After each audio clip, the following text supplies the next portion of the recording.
As I said in the invitation, we are in Basel. Lars and I in the same room. So Right. what a And special moment. right. And the topic is Helix and document authoring. So for document authoring, yeah, we have to look, but Yeah. I think you can answer also a lot of Yeah. questions if they are coming. So Yeah. And what I would suggest with Jeff, to answer your question, Chris isn't going to be here, so we were probably going to be light on document authoring. But obviously I can give a quick update. We've been doing the wait, let me invite Ina. We've been doing the Helix Opsathon, which is basically we are going through all kinds of operational things, and I think it would be cool if we would do a roundtable instead. So everyone, in order, just share a couple of things that are new that they've been working on regarding AEM, regarding Edge Delivery, and I'm going to start. So as I mentioned, we're in Basel this week, meeting with almost the entire Edge Delivery Services for Adobe Experience Manager sites as a cloud service with document-based authoring service. Wait, who is that? Brian? Yeah? yeah. Brian, you should hear us. Oh, Oh, Jeff, you can't hear me either? okay. Okay. Jeff, did you hear when I answered your question regarding DA update that it's a no? No answers. Maybe Tom, it was working before. Maybe Tom, can you say something just to be sure that? Okay. It looks like. Did you mute? No. I didn't mute anyone. Ina, can you hear us? Yes, for sure, I can hear you. Oh, And wonderful. we can hear you. Okay, now it's perfect. Okay. Okay, so that's reassuring.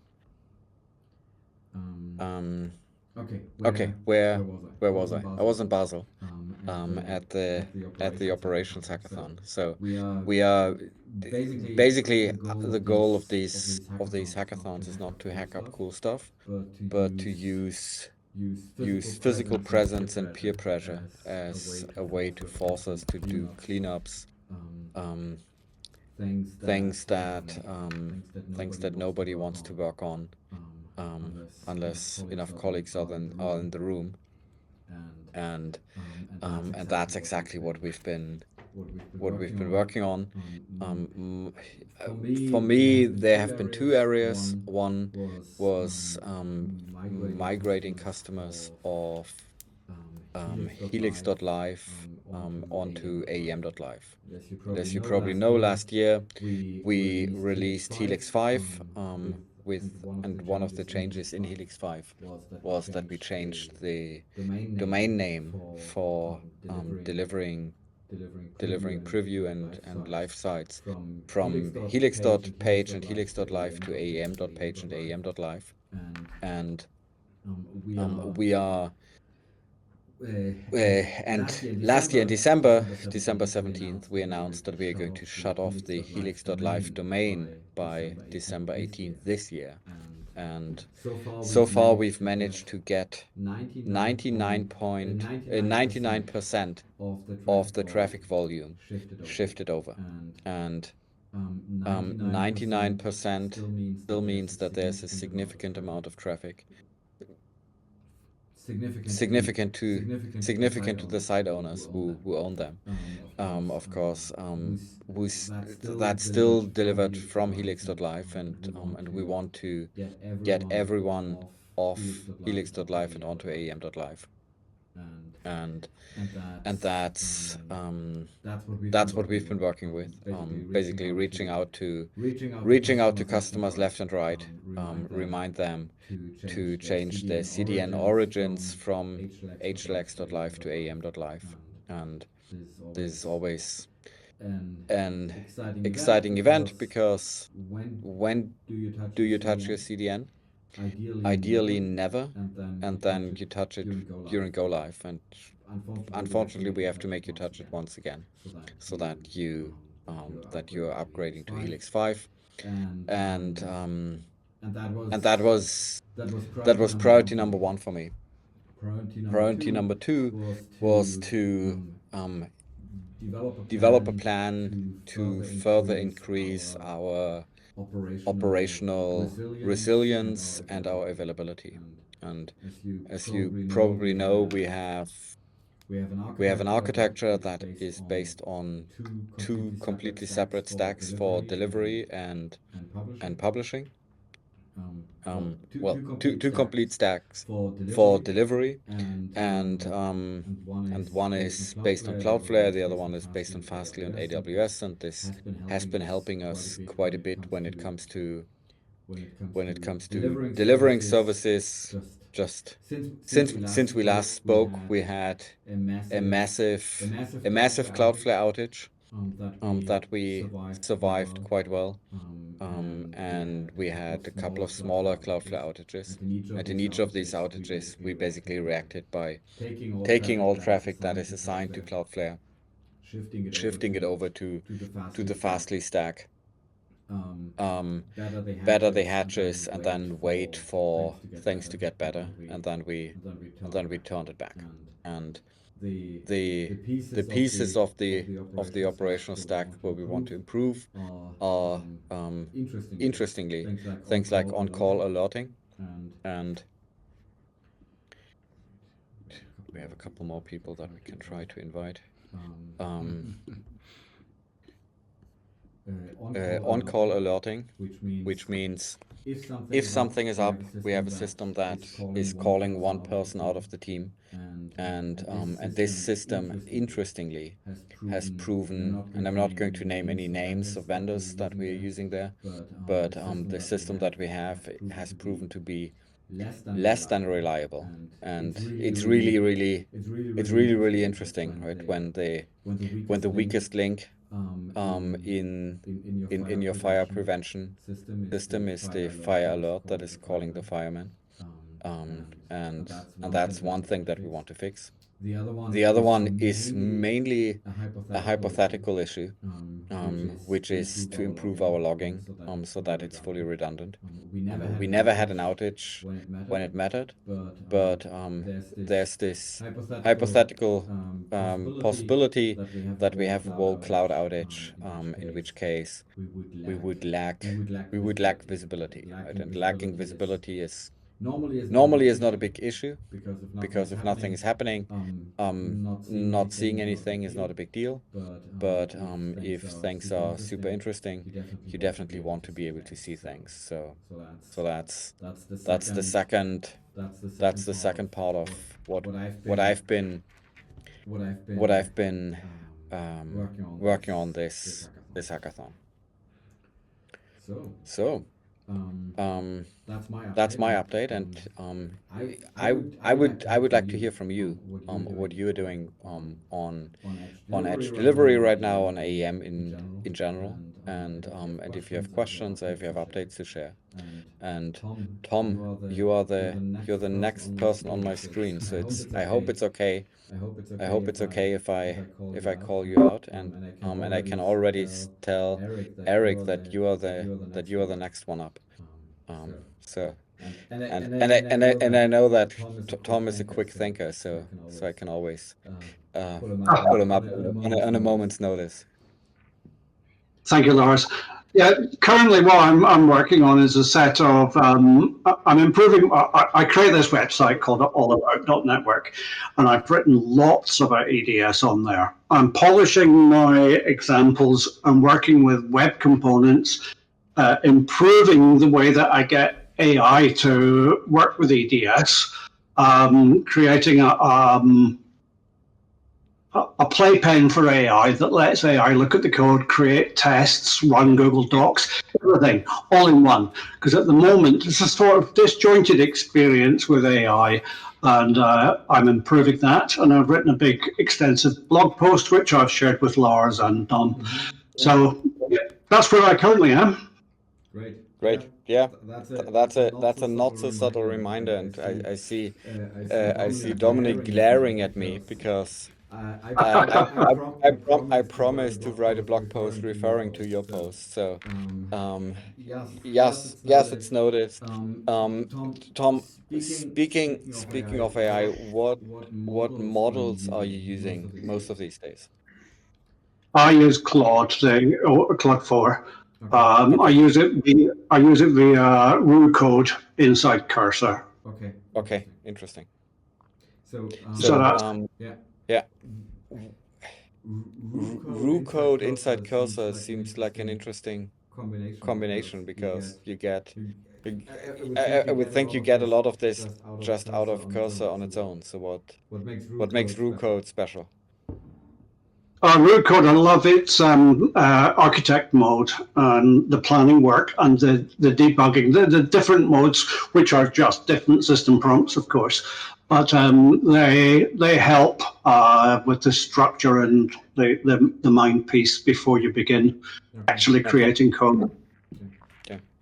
Yeah, so I've been getting most, and I hesitate to say I've been getting most of the code that I'm committing to GitHub. No, that's not correct. Most of the code that I've been pushing to GitHub lately has been written also by Claude, by the Claude model, but using Claude Code, the Claude Code CLI application. And Yeah. Sorry. And in the beginning I was really skeptical, right? Because it's very bare bones compared to an IDE. But one of the things that it's doing quite well is tool use on the one hand, and not trying to conserve context, right? And a lot of tools know that there's pricing attached to consuming big context window. So having something that is built by the same people who are operating the model is helping to align the incentives a bit, right? And I think with root code, where you can pay for basically for every API token, that's another way to align the to align the economic incentives. Yeah, I've tried all three ways of working with the AI agents, and I eventually felt happiest with root code. I have extensive documentation on how to use EDS, how an AI should use it, how an AI should debug it, and those things really push root code in the right direction for me. Yeah.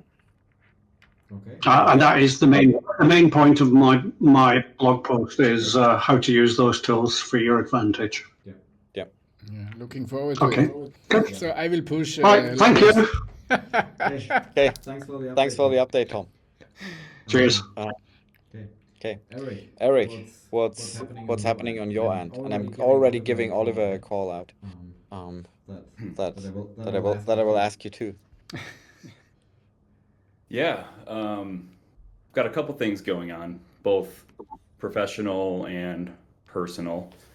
So from a professional standpoint, one of our clients is on Edge Delivery today. They're using SharePoint-based document authoring. And they were one of the Adobe VIP customers. Right. So SharePoint was chosen at the time. Customer was happy with that, but now with the emergence of DA, we saw this as a good opportunity to migrate them from SharePoint over to DA, right? Like we based on a lot of collaboration from you guys and Chris Millar, gave us a great understanding of how DA works and all the cool bells and whistles that come with it. So we were able to take that knowledge that we learned from the Adobe team and demo that to our clients, and that gained a lot of excitement and traction from them as well. And after we did all these demos, we showed them DA. We also showed them the universal editor integration in DA, which they were super excited about. They love the idea of being flexible. You can choose the simple document authoring approach, or you can do the more fancy WYSIWYG editing approach on the same page. They love that flexibility. So we got them excited about that. Then they were curious about costs and implementation effort and all those things. And after I did a little bit of digging, also thanks to a lot of the extensive documentation that's out there on doing that sort of migration, from SharePoint to DA, it became quickly apparent that like the effort is actually surprisingly low, right? You can, for a fairly large SharePoint-based Edge delivery site, you can migrate it over to DA and get it live in just a couple of weeks, depending on how full-time your development team is contributing, but it's surprisingly quick. Okay, that's great to hear. Do you have a go live date set? I think next week. So Next week. we're basically done. Okay, good. Well, we want to hear all about it once you're live, and if your client is agreed to speak with us, that would be perfect. So Sure.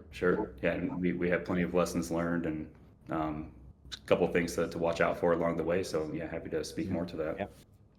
Very cool. And real quickly, from a personal standpoint, I'm also trying to create my own personal blog site. I've been wanting to do that for years now. I just put it off, but now that Edge Delivery is available and DA is available, I figured now's a good chance to create my own personal blog site on Edge Delivery, on DA. So writing a blog post now, just doing a super deep dive on an Edge Delivery topic. So hoping to get that site launched within the next month or so. That reminds me. I have a personal site running on Edge Delivery Services, which is it was intended to be just a visual inventory of all the bicycles that I own. And at the moment there's exactly one bike on it, which is, I hate to say it, it's less than 10% of the bikes that I should document. So there's still some work to be done, and that's the, I would say that's the one missing piece, that I haven't found a way to get content automatically out of my brain into whatever editing tool, right? And AI might help, but I would have to lower my standards a bit when it comes to writing, and that's why I'm not willing to do this yet. But let's cross fingers and hope for GPT-5. I like to see AI as being good at like checking my work and proper grammar and sentence structure and all that, but all the ideas that I'm conveying in my blog are my own. So Great. Yeah. Good call. Okay. Oliver. Yes, hello. Hi. Nice to see all of you. Yeah, and I think you're a first time speaker on this channel. So if you want to introduce yourself with a couple of words, I would be delighted to meet you. Yes, it's even my first time that I'm actually in this call. So okay, excellent. So you don't even know what to expect, and that's excellent. Yeah, Oliver Kohl, located in Berlin, Germany. I got in contact with the EDS stack from my work at SAP here in Berlin, and I was working with a couple of your colleagues from Adobe together to rebuilding the www.sap.com site, the marketing site. That's why I had a look into it and got quite interested, and I really like the overall simplicity and everything. So now I left SAP and I'm currently exploring a couple of side projects, personal projects of mine. And for EDS specifically, I mean, it's a personal project, but it's the website for the Evolution Mallorca Film Festival. So there's a film festival in Palma de Mallorca each year in October, and I've been there a couple of times, and I'm currently rebuilding their website, and bring that all on to EDS, which is quite an interesting experience because I think usually something like an agency would do that, and so I'm like a single person just doing that on my own. So far it's working well, but also keep in mind I have been not actively developing software for the last 10 years because I was mostly in like team leading positions at SAP, and so it's for me like an educational project, right? So just getting back into the weed of it, getting the hands dirty, trying to get everything working, understanding. Quite interesting. I try to avoid AI as much as possible, just from a learning perspective. But it's such a great learning tool. So every now and then I just go back to it and I discuss like what are the options and blah blah blah. It's really cool. And I'm currently working on the site basically most of the time. So I'll share the link in the chat. Keep in mind it's work in progress, and I'm not a designer. So everything that you see there is basically taken from the brand design of the festival, and then I try to bring some order, some proper German order into it, because the old website is not really pretty. I have a couple of indexes. I have like 100 pages, probably will become more. I have some dynamic elements to. Okay. I'm not sure where to start. It's like everything is coming together there. So have a look, and we probably want to go live like ideally in August, latest September. October is the festival, so we want to be up there. Want to have the program online, all the necessary information, and Okay, that's how very cool. So you said you're based in Berlin. I'm based in Potsdam normally. Coming into the office at near Hauptbahnhof every Tuesday. So if you're interested in meeting a couple of AEM nerds for lunch, send me a message on Slack and we can arrange something. One of these Tuesdays. I think vacation time is coming up for most of us, but would be great if we could give you a bit of assistance before your go live date. Absolutely. That's Lars, right? You're talking. Lars, Lars, yeah. Okay. Yeah, sure, absolutely. I have currently plenty of time, so I'll probably pick up on that offer. Thank you. Okay, cool. Okay. I forgot to give an advance notice, but Dejan, you are next on my screen. And Ina, you are right after that. So I was afraid that will be so. I was really already thinking what to say. Thanks, Lars. Yeah, I feel with Oliver. I actually did this.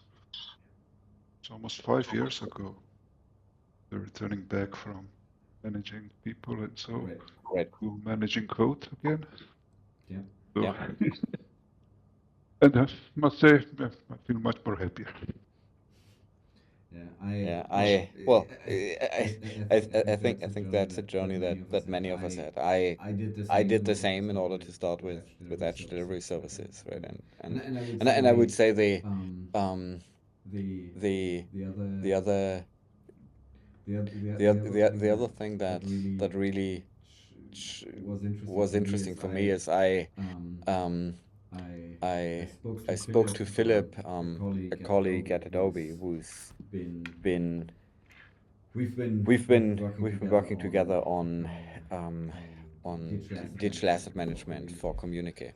So ancient history, and he has been managing people for a very long time. And a couple months ago, he got into vibe coding and said, "I'm whenever I see something, I'm just going to vibe code it and see." And that challenged me because I said, okay, if he can do it, I want to try it as well. And that led for me to a personal explosion of just doing many very small scale projects, right, where you think, come on, I would never have done this, including the last one that I built was a certification application for people who need to learn how to open a door in the Basel office, because apparently there's a bit of a science to it.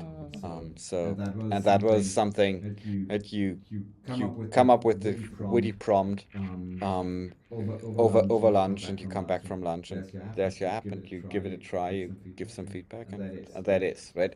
Obviously, if your requirements are flexible, then it's much easier to meet where you're going. Do you have any edge delivery projects going on right now that you can talk At about? the moment, I'm looking for one, but I'm preparing a speech on the conference here in Croatia. Okay. Because I'm here in Croatia, it will be actually on a Java Crow conference. It's most related to Java that I'm following, but I will present there the Edge Delivery Services. What's the conference? Java Crow. Okay. If you just put the link in the chat, and I will see with Dominik what we can do to promote your speech there. Okay. That's I'm still looking for some project, and also like everybody talks about AI and so vibe coding. I also was last week on a conference here in Croatia, Opatija Web Summer Camp. Most of the tiers were not for me, but there was a AI tier, and I learned a lot of it. Actually, it was 3 days intensive workshops, and one good takeaway maybe to share with you, try to use 2 elements. So that means that you don't need to have the latest and most expensive model, but you can use 2 much less expensive and much more less computer powered, and get even better results. So if you get the GTP if you switch from one version, from one language model to another, you will not get such a great result like using 2 models to speak to each other. So one is doing coding, and the other one is actually opposing it, and then criticize it. Okay. I don't know if you the other tried this, but it's really interesting. I encourage you to try this. Yeah. The results are amazing. I got more better results. Even there were some papers that said that it's more than 90% better results and accuracy than That's other models. that's fascinating. One tool that I tried also is not so bad. Maybe you will give it a try. Is the Zen Coder. Oh yeah, is Zen or Z? Zen. Yeah. Z-A-N. It's called C-O-D-R. Okay. I will need to look it up. So I've been trying ZED. Then like the IDE. philosophy idea. Yeah. Okay, cool. Thanks for sharing. Yeah, that would be all from my side. I hope I didn't took too much time. So Ina, your stage. I have to announce. Ina, you're next up, and Ryan, let me know if you want to talk next. I can do a quick one. So not working on an Edge Delivery project because I'm stuck on an AEM project at the moment. But this call reminded me that on my side project, which is running on Edge Delivery, I should do some work again. So looking forward for that. Yeah. What's And the about AI what's topics, so what's what? the AEM project? We're inclusive here of all beautiful AEM technologies. So whether they're Java based or not. Can you talk about your traditional or your The customer, or if it's an AEM as a cloud service? no, just what I don't know if you want to talk about the customer in particular, but describe what kind of project it is and what kind of challenges and excitement you have there. If I talk about the challenges, I cannot tell you where the customer is. So you need to decide which information you want to But have. the challenges are more interesting, of course. So Damn it. So it is a worldwide but small customer with which is it's not a charity organization, but it's a non-profit organization kind of, I think. And the challenges are bringing the technical possibilities to the client, and yeah, it's a really nice team, but fitting everything in a small budget sometimes, especially with AEM, is sometimes a bit challenging. So I think it would be better to work with Edge Delivery there, but doing a migration is also out of budget at the moment. So this is more the challenge to fit everything in a small budget inside AEM. okay, yeah. But there are nice people working on this project, so it's a really nice project. It's just sometimes a bit complicated if you have a very small budget. Yeah. Well, some people say there are no challenges except for prioritization challenges. So yep. Okay, thanks for sharing. And Rob, I take you turning on the camera as an implicit agreement to being called up by name. I hope that's okay. And you're still on mute. But Yeah, I was just noticing that. Oh, you, Rob. I went and did a quick count of my bikes, and I'm nowhere near you. I'm about half of what you have, Lars. Yeah. Well, you know the optimal number is always n+1. So Yeah, exactly. yeah. Let's see, guys.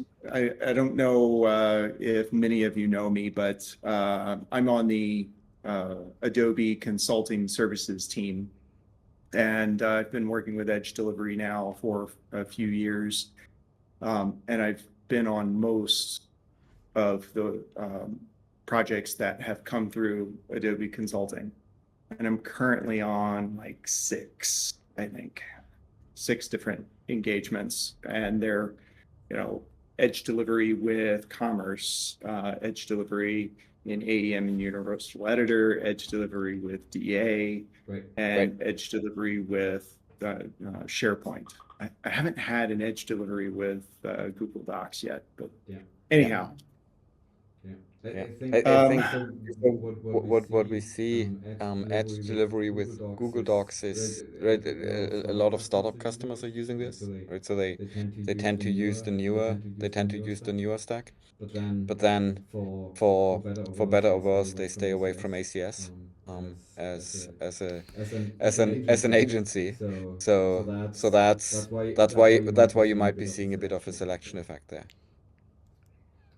And on top of that, I would have to add that Adobe is trying its best not to get people not to use the Google tools, right? And obviously they're fantastic tools in some dimensions. And I see Dominik nodding because he's trying to get a collaborator onto Google Docs, and that collaborator needs to get approval from his boss and his grand boss, and that's a bit hard to achieve sometimes. Yeah, exactly. Well, like everything, it's existing infrastructure and licensing. If they're already on, whatever that platform is and licensed for it, it's a lot easier for them to continue to use that than to switch. And Carlos, just like Rob turning on his camera, I'm reading your turning on the camera as an implicit as an implicit hand raising. Great to have you. Great to have you back on the Discord. How are you doing, and what's exciting you right now? Yeah, hey, how's it going? Yeah, I felt like I saw this is the last you guys doing a summer break. Yes. Yeah. Oh, Probably. Small one. okay. So, okay. Yeah. Yeah, we just come to commerce, the US. I know we come from summer break ourselves, so just getting to the groove right now. Yeah, but now before the break, we did a series of drop-ins updates, releases. Release our drop-ins with new features, and we release new drop-ins as well. For those who don't know what drop-ins are, What are the new drop-ins? let's see.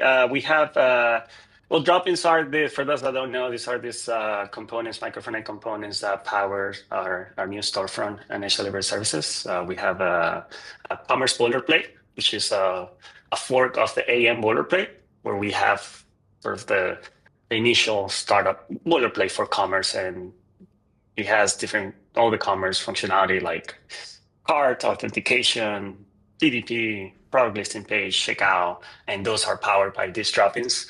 The new drop-ins, see if it's in the documentation already, because we knew about PDP, cart, checkout, order management,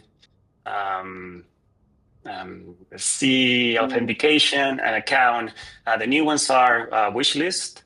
We have product discovery, which include prereqs, pro recommendation. Okay. We completely migrated what used to be driven by live search widgets to new drop-ins. There's a PLP, a product listing drop-in, a search drop-in, and personalization. So if you were to look at the commerce boilerplate today, you'll see that there's no anything that was a custom block or driven by a widget, things like that has been overhauled. Now everything end to end is driven by our drop-ins. So if you are doing storefront development, it's going to be a consistent developer experience. You don't have to jump through different type of solutions. So yeah, really excited about that. Also got an opportunity to clean up the commerce boilerplate, which is something that we wanted to do for a while.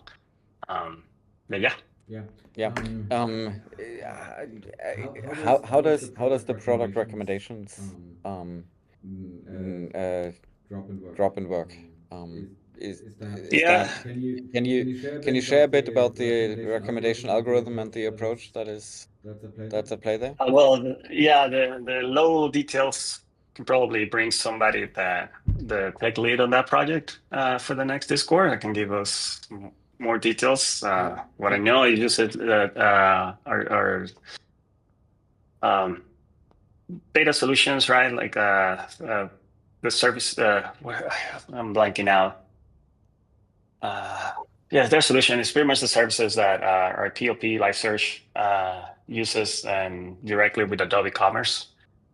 So all those rules and all of that is managed directly in Adobe Commerce admin, where you can set up the rules that you want to use. You can create specific recommendations, and then the way, again, for that backend, you can bring somebody next time that can give us detail. But the way that it works for the storefront, for the author, right? You go to the admin, you create a new recommendation, and Commerce admin, it gives you an ID and a name. So you just go to your author and put the pro recommendation block.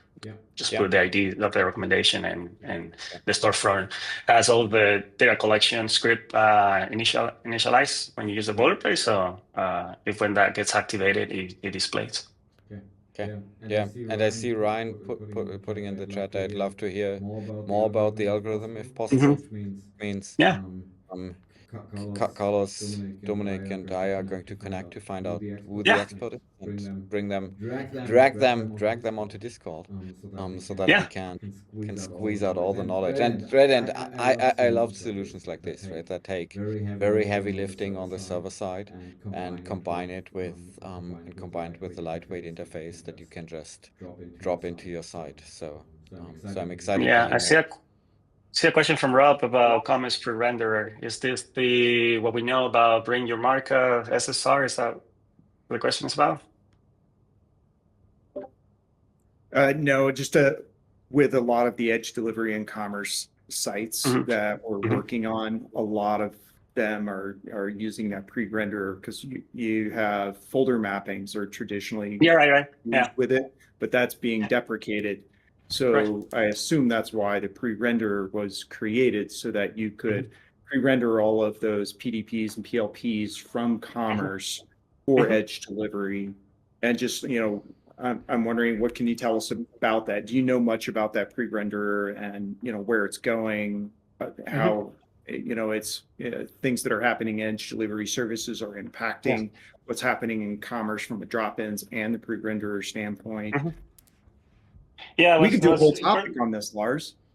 We could. Yeah, that's another whole topic. But what I can share is that, yes, right. If you know Edge Delivery Services, I love somebody to describe it this way, because there's a lot of questions always about server-side rendering when Edge Delivery Services, and somebody describe it as Edge Delivery Services is server-side render and client-side decorated, which I love because it's true, right? Like when you use an author, when you create a document and you publish that document, you look at the HTML, all the markup is there. So it is server-side render, but then it's decorated on the client side where you just make it pretty and put all that UI functionality. When it goes to commerce, yes, we have drop-ins, right? So what that means at that point is that when you create a cart, product detail page, you have a PDP block. So you're not putting all the markup, right, on the HTML. So as far as Edge Delivery Service is concerned, it is server-side rendering the metadata of that block.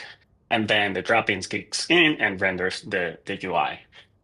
So most of that commerce UI happens on the client-side decoration, pretty much.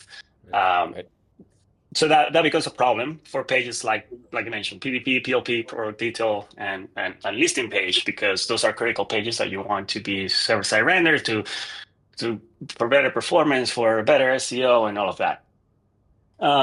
Because of that, there's this solution in SLA services called Bring Your Own Markup, which pretty much is you can put your own web worker, like a cloud worker, and have it as a fallback in your settings. So when you request a URL, it checks that URL first, and if nothing is found, then it's fall back to the document source, whether that's DA or Google Doc, SharePoint. So how that works, you have a cloud worker or a worker in the CDN. So it checks if the path matches product detail. You're gonna then fetch data from Adobe Commerce, and then you're going to generate that HTML, that server-side render HTML with all the product detail page or the product listing page, and return that back. And then at that point, that's pre-rendering, right? You're putting that HTML, serving that, and the decoration, client-side decoration happens. So that's what pre-rendering is. It is true. Edge Delivery Service, the AEM team has deprecated folder mapping, which is deprecated, but it's not going away until we have a solution in commerce. Right? So the official solution. This pre-rendering, customers are using it today. They are free to create their worker, their templates, and do this. We have customers on our VIP projects that are already using pre-rendering. This is how the pre-rendering is working. What we do in the commerce side is I have to get an update on this because I think it was getting finalized before the break. But it's not in the boilerplate yet, but we are planning on putting on the commerce boilerplate this out of the box. So as a merchant, you can have this pre-rendering. And once we have that, we can just completely get rid of folder mapping. But how it's going to work with Adobe Commerce is that, again, as a merchant, the same way that you can bring your own CDN, you can create your own workers to create your own pre-rendering services. But on the commerce side, because commerce license has different things, this will be as a app builder function that has a template. So as a merchant, you can use that template and accelerate the work, and so you don't have to build this yourself and find out the template. So you have the PLP, especially PDP. I'm not sure about PLP. I'm sure there's plans for that, but I know PDP is a critical one that make sure that pre-render. That's the high level what's happening there. But yeah, we can bring somebody. I think Alberto from the AEM team have been working on this to create that product template for that builder that merchants can use for that. Excellent. Okay, thank you. So I have to say this was a lot of fun. In hindsight, I'm really glad for Chris to do this last minute cancellation because I had the opportunity to hear from you and turn this into an open mic session, which I found excellent. If you liked it too, you can drop a note, and we might put that in the plan some other time again. And as we wrap up, I think that leads me to my usual line of questioning with Dominik, which is where I've heard something about a summer break. What does that mean? And when are we going to be back? So I think there is a good topic, you mentioned it before, it is vibe coding. I think we are back then with vibe coding. I'm just inviting a few people also from Adobe and also around Adobe. You can also join. I invited, for example, Tom for vibe coding and some internal people. It will be on August 28th. I guess this will then be the end of the summer break if we find a great topic. You're muted, before. Dominik. Oh. It's hard to hear you. Okay. Let's do this. Dominic, closer to my microphone. Oh, now you can hear me a little bit better. Okay. The next one is about vibe coding. I will invite a few people, like I invited already Tom. So if you want to join and if you show something, what you did with vibe coding, like Lars did the last few months or weeks, let's do that. It's on August 28th. Really looking forward to it. And in between, we do the summer break. I will also be away. I would say enjoy the summer. If you have questions or if you have topics, just drop a note. I will go through the recording because I saw that there are some good topics popping up. I will take them. And thanks, Lars, for changing the session into a good discussion. That was great. Sometimes things happen and we have to change. Okay. Thanks everyone. And I have to say thanks for joining. Thanks for being part of the best community in content management. And most of all, enjoy your summer and see you on August 28th.